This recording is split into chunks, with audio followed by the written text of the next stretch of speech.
This is day 91 of our daily Bible reading session. 1 Kings, chapter 5. Now Hiram, king of Tyre, sent his servants to Solomon, because he heard that they had anointed him king in place of his father, for Hiram had always loved David. Then Solomon sent to Hiram, saying, You know how my father David could not build a house for the name of the Lord his God, because of the wars which were fought against him on every side, until the Lord put his foes under the soles of his feet. But now the Lord my God has given me rest on every side. There is neither adversary nor evil occurrence. And behold, I propose to build a house for the name of the Lord my God, as the Lord spoke to my father David, saying, Your son, whom I will set on your throne in your place, he shall build the house for my name. Now therefore, command that they cut down cedars for me from Lebanon, and my servants will be with your servants, and I will pay you wages for your servants according to whatever you say. For you know there is none among us who has skill to cut timber like the Sidonians. So it was, when Hiram heard the words of Solomon, that he rejoiced greatly and said, Blessed be the Lord this day, for he has given David a wise son over this great people. Then Hiram sent to Solomon, saying, I have considered the message which you sent me, and I will do all you desire concerning the cedar and cypress logs. My servants shall bring them down from Lebanon to the sea. I will float them in rafts by sea to the place you indicate to me, and will have them broken apart there. Then you can take them away. And you shall fulfill my desire by giving food for my household. Then Hiram gave Solomon cedar and cypress logs according to all his desire. And Solomon gave Hiram 20,000 cores of wheat as food for his household, and 20 cores of pressed oil. Thus Solomon gave to Hiram year by year. So the Lord gave Solomon wisdom, as he had promised him, and there was peace between Hiram and Solomon, and the two of them made a treaty together. Then King Solomon raised up a labor force out of all Israel, and the labor force was 30,000 men. And he sent them to Lebanon, 10,000 a month in shifts. They were 1 month in Lebanon and 2 months at home.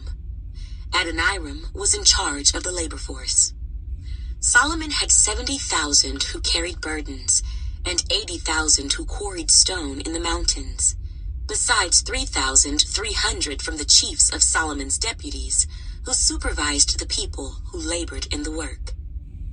And the king commanded them to quarry large stones, costly stones, and hewn stones, to lay the foundation of the temple.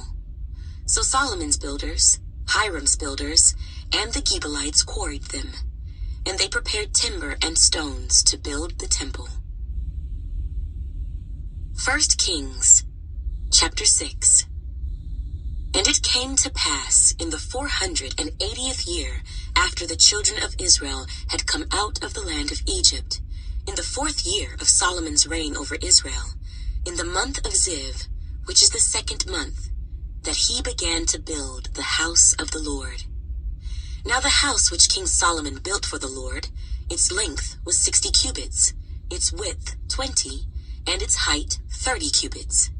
The vestibule in front of the sanctuary of the house was 20 cubits long across the width of the house, and the width of the vestibule extended 10 cubits from the front of the house. And he made for the house windows with beveled frames. Against the wall of the temple, he built chambers all around, against the walls of the temple, all around the sanctuary and the inner sanctuary. Thus he made side chambers all around it.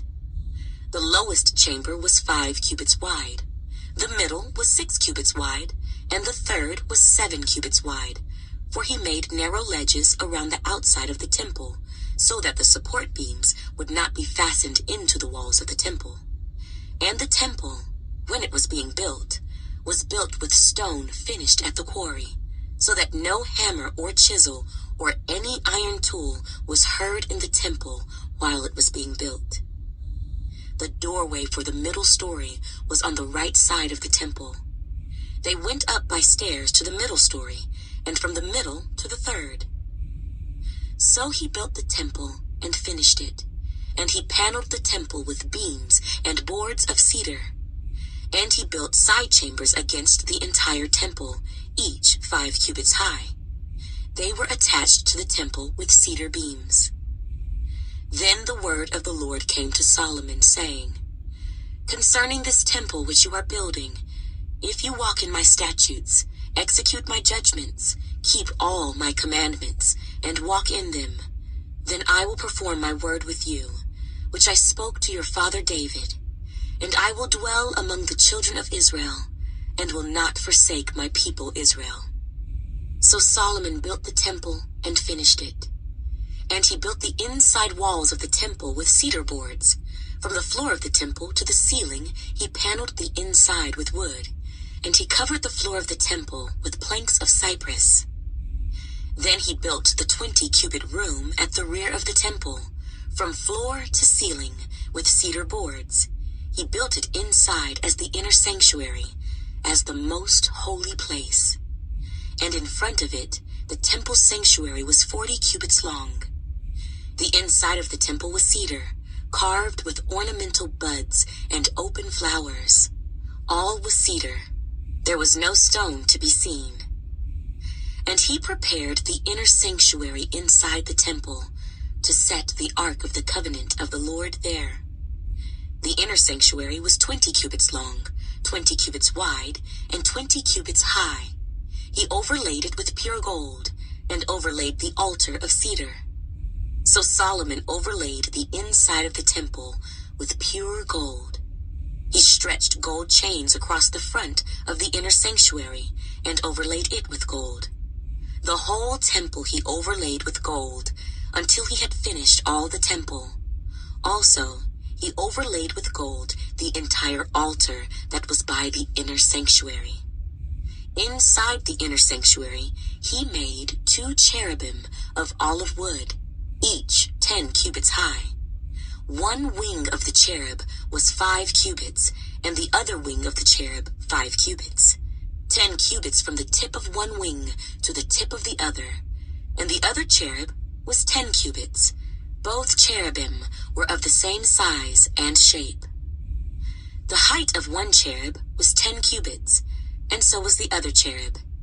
Then he set the cherubim inside the inner room, and they stretched out the wings of the cherubim, so that the wing of the one touched one wall, and the wing of the other cherub touched the other wall. And their wings touched each other in the middle of the room. Also, he overlaid the cherubim with gold. Then he carved all the walls of the temple all around, both the inner and outer sanctuaries, with carved figures of cherubim, palm trees, and open flowers. And the floor of the temple he overlaid with gold, both the inner and outer sanctuaries. For the entrance of the inner sanctuary, he made doors of olive wood. The lintel and doorposts were 1/5 of the wall. The 2 doors were of olive wood, and he carved on them figures of cherubim, palm trees, and open flowers, and overlaid them with gold. And he spread gold on the cherubim and on the palm trees. So for the door of the sanctuary, he also made doorposts of olive wood, 1/4 of the wall. And the 2 doors were of cypress wood. 2 panels comprised one folding door, and 2 panels comprised the other folding door.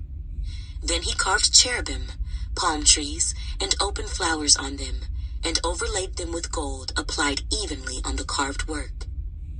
And he built the inner court with 3 rows of hewn stone and a row of cedar beams.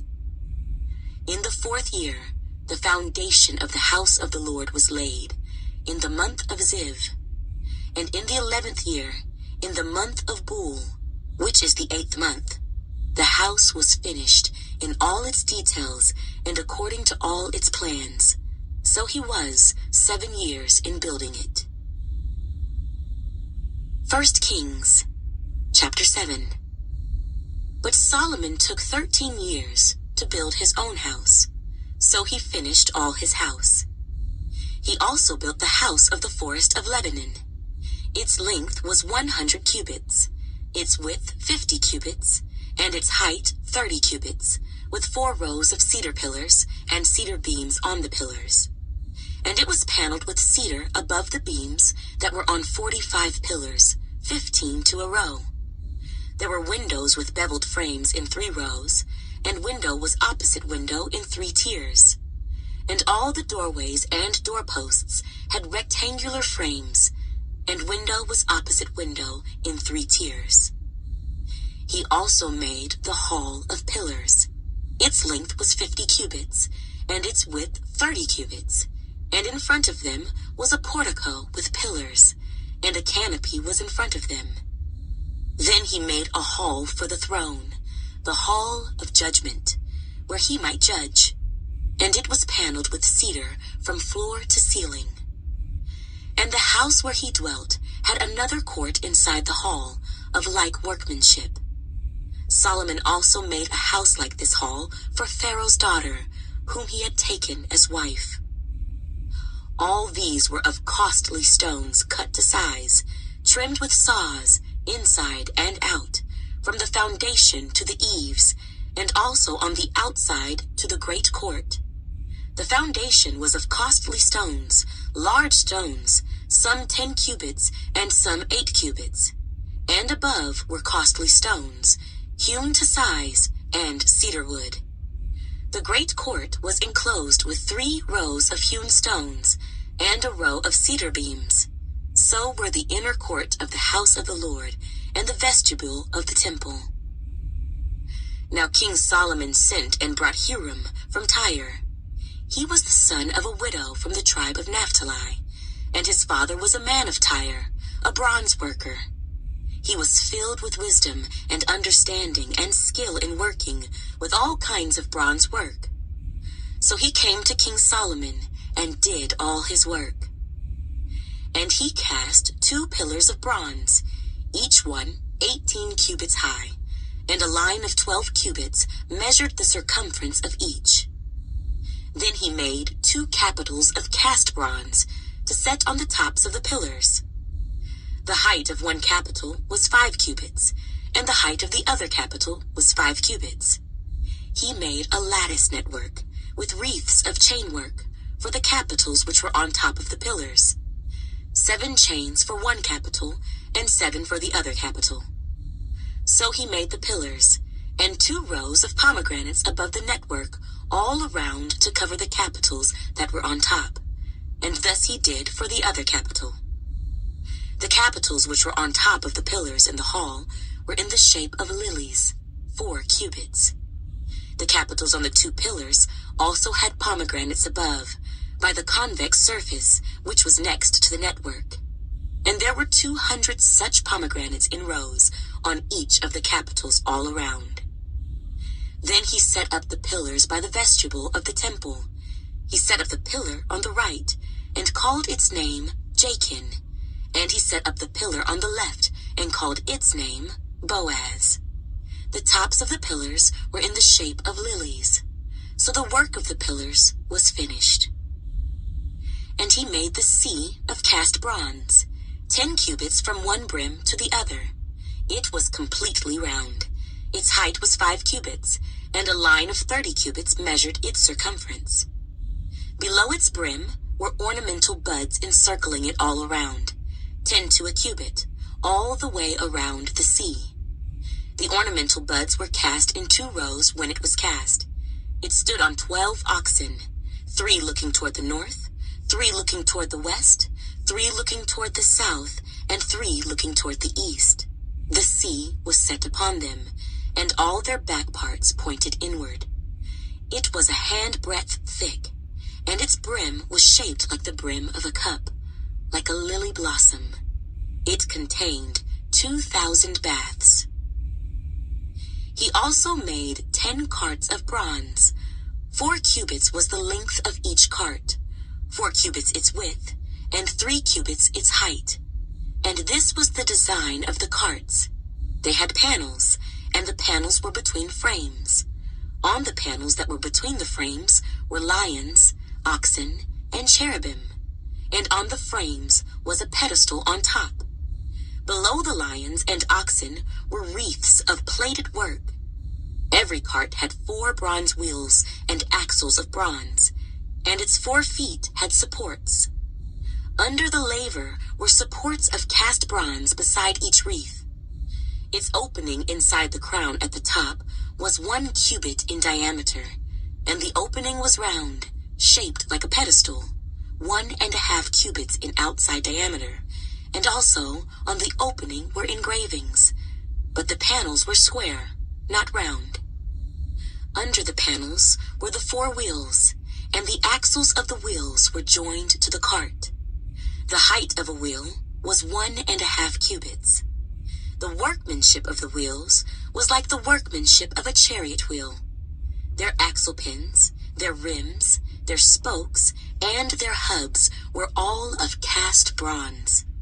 And there were 4 supports at the 4 corners of each cart. Its supports were part of the cart itself. On the top of the cart, at the height of 0.5 cubit, it was perfectly round.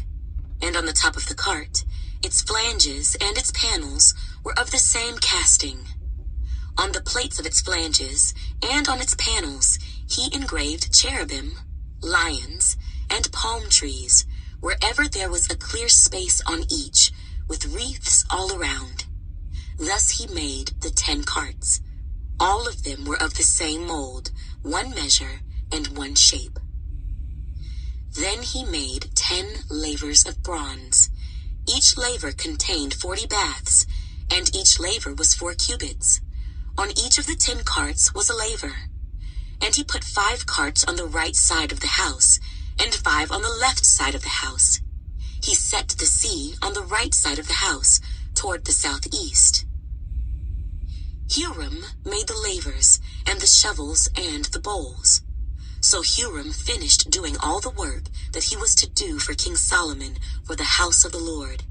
The 2 pillars, the 2 bowl-shaped capitals that were on top of the 2 pillars, the 2 networks covering the 2 bowl-shaped capitals which were on top of the pillars, 400 pomegranates for the 2 networks, 2 rows of pomegranates for each network to cover the 2 bowl-shaped capitals that were on top of the pillars, the 10 carts, and 10 lavers on the carts, 1 sea, and 12 oxen under the sea, the pots, the shovels, and the bowls. All these articles which Huram made for King Solomon for the house of the Lord were of burnished bronze. In the plain of Jordan, the king had them cast in clay molds between Succoth and Zaratan. And Solomon did not weigh all the articles, because there were so many. The weight of the bronze was not determined. Thus Solomon had all the furnishings made for the house of the Lord, the altar of gold, and the table of gold on which was the showbread, the lampstands of pure gold, 5 on the right side, and 5 on the left in front of the inner sanctuary, with the flowers and the lamps and the wick trimmers of gold, the basins, the trimmers, the bowls, the ladles, and the censers of pure gold, and the hinges of gold, both for the doors of the inner room, the most holy place, and for the doors of the main hall of the temple. So all the work that King Solomon had done for the house of the Lord was finished. And Solomon brought in the things which his father David had dedicated, the silver and the gold and the furnishings. He put them in the treasuries of the house of the Lord.